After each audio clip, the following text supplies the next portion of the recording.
John, welcome back to the show. I gotta say, you were our first in-person guest when we didn't have an audience, and now we have a full audience. So thank you for coming back. Last time we saw us, This is amazing. I mean, last time we were together, we were wearing body condoms. I think there were 10 people here. Yeah, that's correct. We were like 20 feet apart from each other. They tested me in the lobby, and I don't ever want to. Well, no, talk about that. Yeah, exactly. Of course. Yeah, Good to have you back. Doesn't it feel good? I love the live audience. I really do. You miss it, right? Yeah, but I do. mean, you live for it. But I mean, that's why we love you. But I remember you said to me, Jimmy, I gotta be the first guest. If you're going back to the studio, I want to be the first guest. And I was like, great, but we don't have an audience. You go, I'm just gonna do it just for the Tonight Show and just for you. And I appreciate that. Oh man, I love you. And I know, I love you right back. I do. Whoa. Okay, so wait a second. Usually, if I were to be vulnerable, you would make fun. You would make fun of me. Yeah. And that's kind of how our relationship goes. Yeah, I say I love you, and you say like. Yeah, make fun of you. But yeah. COVID's changed me. Now I accept the love and I give the love back. It must be you guys. Thank you so much. No, I'm about to make I'm about to make fun. Now I can make fun. I do just appreciate you, but I want to get into some stuff. Vacation Friends, congrats on, by the way. We got to talk about that. We have to talk about Vacation Friends, or else the bosses will kill me. Yeah. But I want to talk about, we got football's back. Let's talk about football is back. That's happening right now. So you got the Bucks versus Dallas. I know you're a New England boy. I was born in New England, yes. Yeah, and so you were a Patriots fan or a Tom Brady fan at one point? I am a Tom Brady fan, and just like Tom Brady, I have moved to Tampa Bay. You actually did? I was there first. I had this secret, honestly, I have this secret theory that Tom Brady is stalking me. Yeah, he's following you. We're both 44. I grew up in New England. He moved to New England. It's close enough. We've both won respective championships in our respective fields. I moved to Tampa. Yeah. He followed me to Tampa. I'm just saying, have you guys ever hung out? Have you ever crossed paths? No, but I see these weird security cameras that I didn't sanction around my property, and I think maybe he's behind it. Yeah, he's behind that. Yeah. This summer, you came back to WWE for SummerSlam. Yes. And it was honestly so exciting. Dude, it was great. I had a wonderful match. I finished second place. No, that's not the way.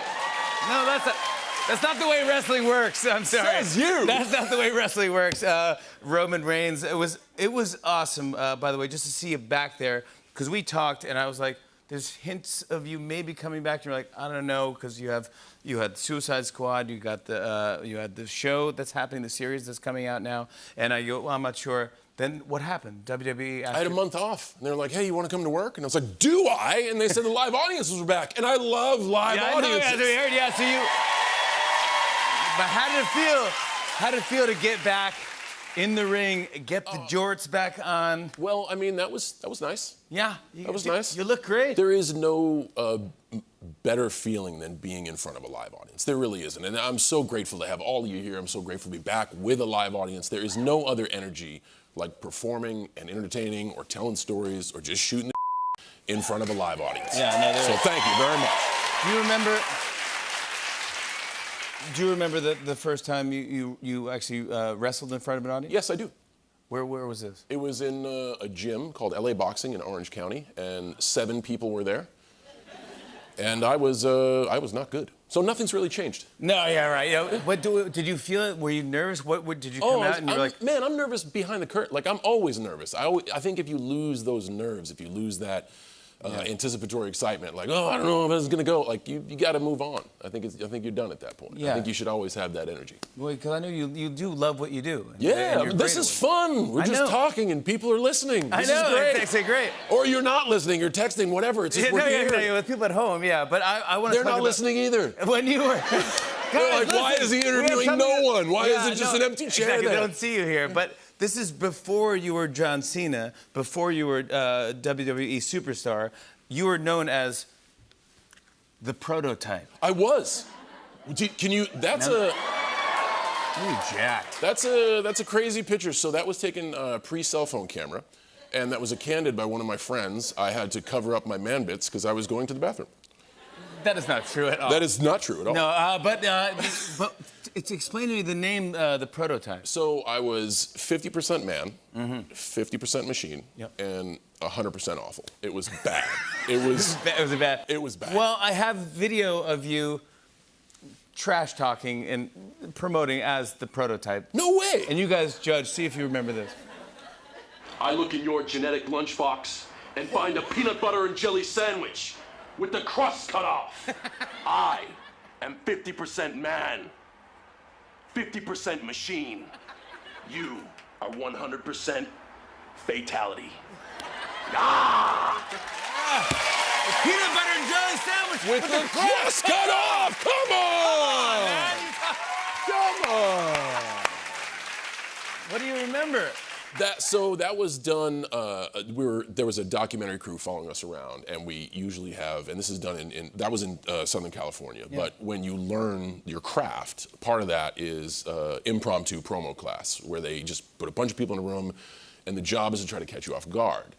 And everybody was kind of stumbling, and they just asked me to get up there and say something. So I came up with that on the spot and threw it out there, and they actually put it on TV. So that genetic lunchbox monologue kind of kicked the whole thing off for me. So I wouldn't be anywhere if it wasn't for a peanut butter and jelly sandwich with the crust cut off. There you go. You're right. Now, yeah. Weird story. Look at you now, though. Vacation Friends. This is the biggest Hulu original film in Hulu history. People actually watch. They actually laugh. It's really funny. And I'm so grateful. Thank you all for watching. Thank you guys for watching, and thank you for laughing. It's so good. Vacation Friends. They're making a sequel. Already signed up for a sequel. Number 2. There's number 2 on the way, which is kind of the story of everybody's life.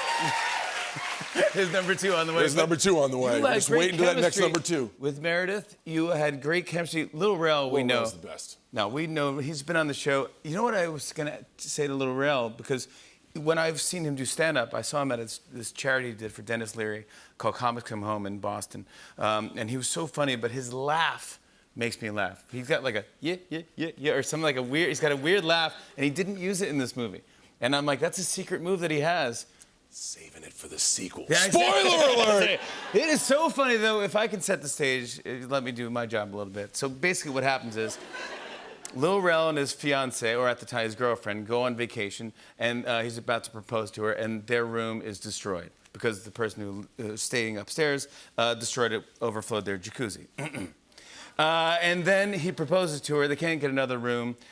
He proposes to her. You see it. You and your wife are out of control. Well, no, my girlfriend. Partner. You and your partner are out of control, by the way. Just 2 out of control idiots, maybe. We just have a different perspective on life. Okay. I think it starts with you riding a jet ski and she's doing bong rips. Yeah. That's how you meet those people. Anyways, they go, hey. One guy. I know. He's like, I've done that. I've done that. Yeah. So then you go, hey, stay in our room. You guys are in love. You're lovebirds. Stay in our presence. You don't have to see. We don't have to see each other. Yeah. Just stay in our. And that's how the movie kicks off. And then just ridiculousness ensues. It is so funny. Did I set it up correctly? What's that? Did I set it up correctly? I hope they watch it. You gave them the whole movie. Oh, yeah, I know. Well, yeah. Did I go too much? Did I go too much with it? It's so good. I want to show. Here's John Cena in Vacation Friends on Hulu. Take a look. What's going on here? So we lost the brakes around Marietta. E-brake did the yeoman's work till right about now. Yo, Chief, just in case you need to move it. Thank you. So I think what Marcus is trying to ask is what are you 2 doing here? Oh, well, you guys, we were so confused why you didn't call after Mexico. I mean, come on. We're literally sitting by the phone for a week being like, what? But it was my bad, because the card I gave you, old card. You had no way to call. Yeah, so we did a little internet stalking, and then we found out you guys were registered at Williams-Sonoma in beautiful Atlanta. There, it was easy. Hit every wedding in Atlanta, starting with downtown, working our way out in concentric circles. Classic circle sweep maneuver. Same thing I used to find lost kids in the cave. This time you weren't too late, sweetie. That's what I'm talking about. John Cena, Vacation Friends is streaming now on Hulu. John and I are going head-to-head in a game of face breakers when we come back. Stick around. Hey, hey.